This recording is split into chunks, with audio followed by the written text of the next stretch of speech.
dont le choix pour ceux qui sont autour ne serait que de le rejoindre ou d'emporter un autre. Mais il y a des fonctions fondamentales, et parmi ces fonctions fondamentales, il y a plusieurs choses qui nous tiennent à cœur. D'abord, je pense faire perdurer les valeurs. Ça, c'est important parce que dans les nouvelles formes d'action et d'action politique, c'est souvent des collectifs à durée limitée.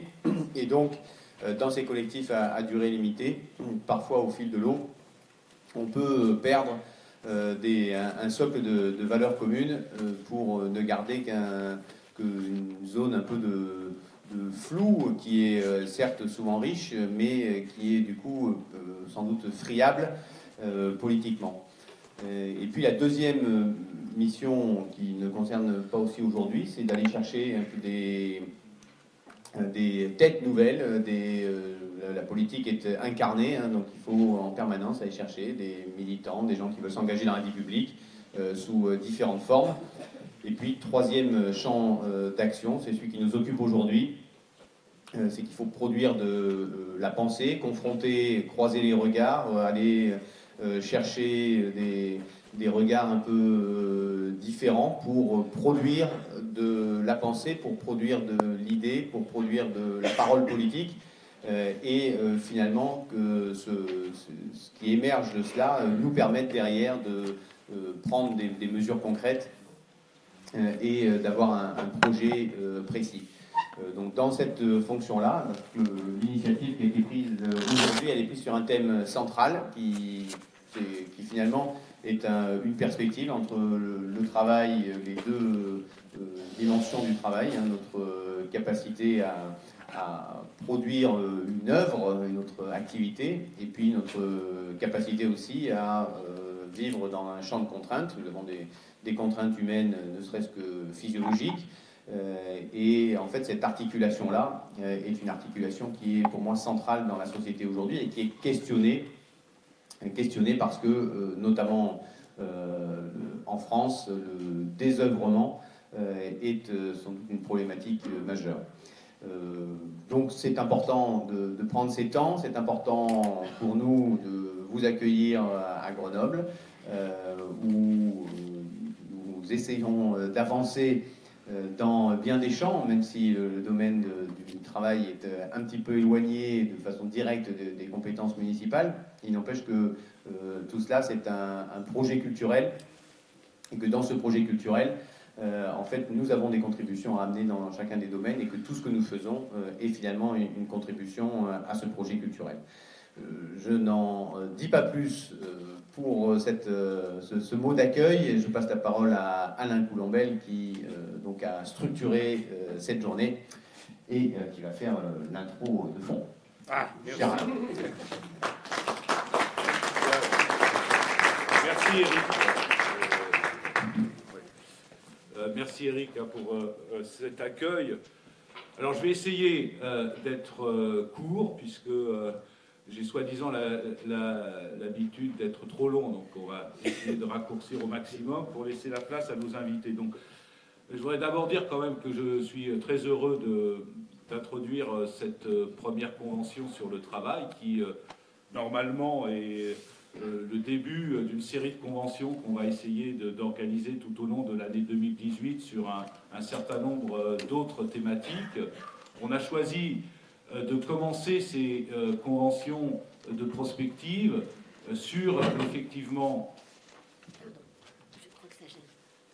sur la thématique du travail, parce que on a tous, je pense, le sentiment qu'on traverse une période de transition concernant le travail et de mutations très profondes qui sont en train de secouer, de bouleverser à la fois notre rapport au travail, mais aussi, et c'est surtout sans doute à travers cette fenêtre-là qu'on en a le plus le sentiment, un bouleversement du marché de l'emploi. On se souvient, enfin je pense ici que bon nombre d'entre vous se souviennent des prophéties de Jérémy Rifkin ou voire de Dominique Méda, qui annonçait il y a une vingtaine d'années que soit le travail allait prendre fin, ça c'était la thèse de Jérémy Rifkin, soit autre thèse de Dominique Méda qui pensait que la valeur travail, ce qui n'est pas tout à fait la même chose, allait ou était en voie, c'était le titre d'un de ses ouvrages, était en voie de disparition. Or, ce que nous constatons aujourd'hui, c'est plutôt l'inverse.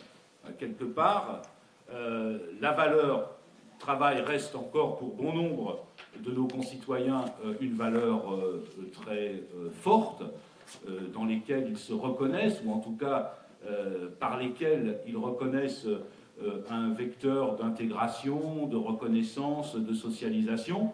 D'ailleurs, la France, à cet égard, si on en croit certains rapports ou certains sondages, est assez bien placée, puisque beaucoup de Français considèrent vraiment le travail comme étant une valeur centrale. Ce que nous observons plutôt aujourd'hui, c'est pas donc la fin du travail, mais plutôt une évolution de l'emploi, des modalités par lesquelles cet emploi se traduit ou s'exerce, que ce soit au niveau des statuts. Je crois qu'on aura l'occasion tout au long de cette journée de parler de cette fragmentation qu'on constate sur les statuts, au niveau de l'organisation du travail, qui a elle aussi énormément évolué ces dernières années, ces 20 ou 30 dernières années, ou du partage entre le travail et le loisir. Tout cela évolue rapidement. De nouvelles formes de travail hybrides apparaissent, de nouvelles formes d'engagement dans le travail se dessinent, ce que Patrice Flichy, que nous aurons l'occasion d'entendre durant cette journée, présente dans son dernier essai comme étant les utopies du faire qui se déploieraient à travers l'autonomie, l'auto-organisation et l'autoproduction. Toutes dimensions d'ailleurs qui ne sont pas très loin de ce que rappelait, de ce que donnaient les analyses d'André Gorz il y a déjà une trentaine d'années, un auteur que les écologistes affectionnent particulièrement et qui nous invitait à sortir de l'utopie industrialiste et à percevoir le potentiel de libération, disait-il à l'époque, le potentiel de libération dans les métamorphoses du travail. C'est de cela dont il faudra aussi parler aujourd'hui. Il y a évidemment dans l'automation, dans l'économie numérique ou dans l'économie collaborative, des opportunités à saisir pour construire la trame d'un nouveau modèle de société, mais aussi, et c'est ça aussi qui nous importe d'analyser, de nombreuses menaces qui pèsent sur le salariat via le développement du travail indépendant, de la pluriactivité, du travail à domicile ou du développement des plateformes numériques qui engendrent, chacun le sait ici, la précarité, le précariat, l'instabilité, une fragilisation des parcours professionnels. Alors va-t-on vers la fin du modèle keynésiano-fordiste du salariat, vers la fin de l'emploi, ce qui n'est pas tout à fait la même chose, et je crois qu'un auteur, par exemple, comme Bernard Stiegler, insiste beaucoup sur la nécessité de distinguer l'emploi et le travail. On est sans doute dans une période où l'emploi va se raréfier, mais le travail, sans doute pas. Je crois qu'il est important de faire entre nous cette distinction. Doit-on se réjouir de cette situation, rechercher des pistes pour un autre modèle, de nouvelles régulations? Et là, on pense évidemment à la question du financement de notre système de protection sociale qui est principalement assis sur le salariat. Quels sont les effets de l'auto-entrepreneuriat sur les professions réglementées? Faut-il redouter la robotisation, l'ubérisation du travail?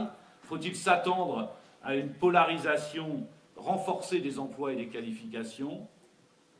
Quel rôle donner au dialogue social dans la conduite de ces mutations, etc., etc. Ce sont des questions, évidemment, qui nous préoccupent tous, mais que nous essaierons d'aborder, pas toutes, parce que nous n'en aurons pas le temps, mais au moins une partie durant cette journée. À quoi ressemblera le travail en 2030? C'est un peu l'objectif qu'on essaye de se donner durant cette journée, d'essayer de construire des schémas prospectifs sur ce que pourrait être le travail en 2030. Nous ne le savons évidemment pas aujourd'hui, mais ce que nous pouvons constater dès à présent, avec la mutation du travail industriel, avec l'intensification des rythmes de la production, la chronocompétition, l'individualisation des parcours professionnels, la flexibilisation, la polyactivité, le développement de l'économie numérique, c'est que de profondes mutations sont déjà à l'œuvre. Elles sont déjà à l'œuvre aujourd'hui, et elles demandent de notre part, que nous soyons responsables politiques ou responsables syndicaux, acteurs universitaires de la recherche, elles demandent de s'interroger évidemment et de faire des propositions progressives.